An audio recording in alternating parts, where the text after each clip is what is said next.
you're looking at two places at the same time. One vision only, not division, okay? Our vision means, where is the church going? Where is the destination of this church? Like you, 5 years from now, where are you going? Are you gonna finish university? Are you gonna go to school? Are you gonna work at the same place like 5 years from now? I'll be 50 years old. I'm gonna celebrate my 50th. Where should I be on my 50th?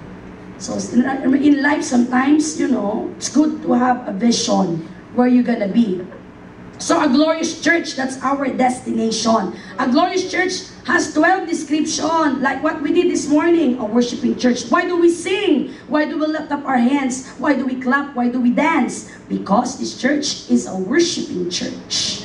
Worship is ministering to God. Do you know that when you praise, when you worship, when you pray, you are ministering to God. You are serving God. Imagine, like us, a created human being has been given, has been appointed to serve God. Other people think that serving God is in the church. No, no, no, no, no. Serving God begins with your life. When you read the Bible, when you praise, when you pray, when you worship, when you follow the Word of God, you are ministering to God. So that's why we sing, giving, we do giving. What else?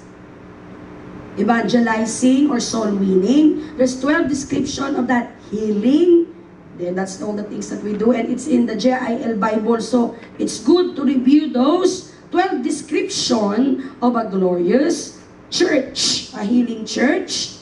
Ano pa po? Nandyan po lahat dito sa silver edition ng JIL Bible. Excuse me po. Then, the core values. When you say core values, that is the rule of the house.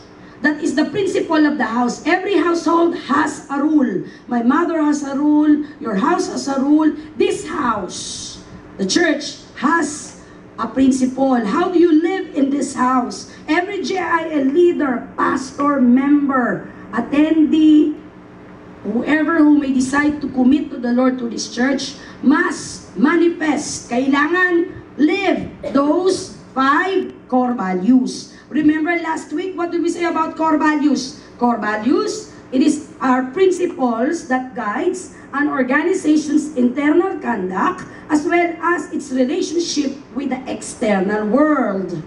Whatever, that is our conduct here. Ibig sabihin, if they're gonna ask you, what is the GMRC of the JIL? What is the good manners and right conduct of a JIL person who attends this church? Those are the 5 ones. A JIL, a person who attends in this church, who committed themselves to God through this church, must show or display passionate love for God, love and compassion for others, integrity, faithfulness, and excellence. Look at that person sitting beside you.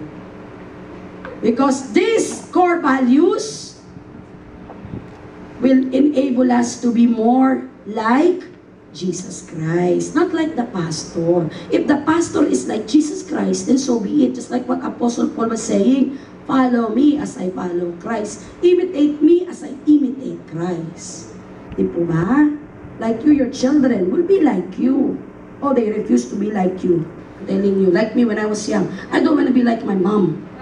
Ayoko mo. Because we always fight. Because I thought she, you know, she is the kontrabida. Ano bang kontrabida sa English? The villain, yeah. I look at my mother when I was young. I think all young people do that. That my mother is the villain in my life. But as I grow older, you know, you become less ignorant and more mature. You begin to accept. And then I begin to say that I am almost exactly like my parents. It's very devastating for a young person to recognize, katulad din pala ako ng nanay ko. Alam ko hindi. So, integrity, every JIL person must have integrity. What do you mean by integrity? Whoever you are when no one is looking at you, that must be who you are when everybody sees you. Integrity means, whatever you say, that's who are you. Not double life. Not in the house, you know, you're not nice, and then when in the public, you are very nice. Wala pong ganon. Kaya po, sabi po doon, integrity, faithfulness. Faithful. Ano ibig sabihin ng faithful? Tapat sa Tagalog. Ibig sabihin, faithful. Hindi na nila alam ang faithful. Sabihin, because you love God, you will do everything with all honesty. With all, whatever you say, you will do it. That's integrity. But you will do it daily. Like there is a routine for it. And then every day of your life, when you pray to God. When you worship God. When you love, there are times it's difficult to love the unlovable. You try your best to love them. Forgive them. Accept them. Rebuke them when necessary. Love without discipline is nothing. That's why if you get offended when you are being told that what you did is not right, control yourself and listen. Tama nga ba ako? Hindi ba ako tama? Consider. And excellence. When you say excellence, it is because God created us to be the heads, not the tails. God gave His excellence to us by the power of His Holy Spirit. Excellence in doing everything, in singing, in worshiping, in praying, in fixing the chairs, in cooking, in decorating, everything. Excellence in leading, in loving, in giving, in worshiping. Di po ba? Ganun po tayo dapat. That is our goal. You have the Bible. So let's practice opening them. So that you will begin to like opening your Bible. If the pages of your Bible are sticking with each other, ibig sabihin, hindi niyo po binubuksan ang inyong mga Biblia. You will never learn. We will never learn. Like me also. I will never learn how to like to read my Bible until I open it. This morning, that is my prayer. That God will help me to love reading the Word. Sometimes, tinatamad po tayo. Sometimes, if you cannot sleep, you use the Bible so that you could sleep.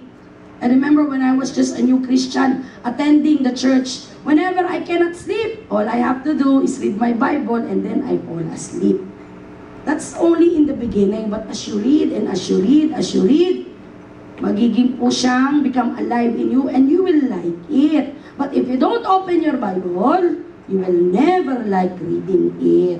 So please, if you bring a Bible, though we have a projector, we're so spoiled actually, because everything is prepped here for us. If you brought your Bible, kindly open it, so that you could also check whether what I'm saying here is right or wrong. Ito ba? Amen. Well, don't just rely on what the person is saying in front of you. That is one way to test the Spirit. Sabi po yan ng John ulit. John chapter 13, verse 34 to 35. I know it's already in the projector. What does it says there? Jesus Christ is giving us a new command. What is that new command? Love one another as I have loved you, so you must love one another. By this, all men will know that you are my disciples. In other version, disciple means my follower. If you love one another. So, if Jesus Christ is giving us a new command, it means there was an old command. Because He will not say, I'm giving you a new command if there's none, and there is no existing command. What is the existing command before Jesus Christ spoke this one? Hannah, can you kindly flash those? In Exodus 21:24, this is the law given by God, Jehovah, to Moses in the Old Testament. Exodus means exit. That is the story when all the Israelites people exited Egypt from the hands of the king named Pharaoh at that time. That's why you call it Exodus. There is a song entitled Exodus, di po ba? This land is mine, God gave this land to me. Oh, katayo ng mga Israelita. Exodus ang title nun. Old song. Exodus chapter 21 verse 24. In the olden times, there is a command that the people of God were being expected to follow, to obey, to live and do. Exodus chapter 21 verse 24. Ano pong sabi dito? Sabi po dito ng aking NIV New International Version Bible. Sabi niya po dito,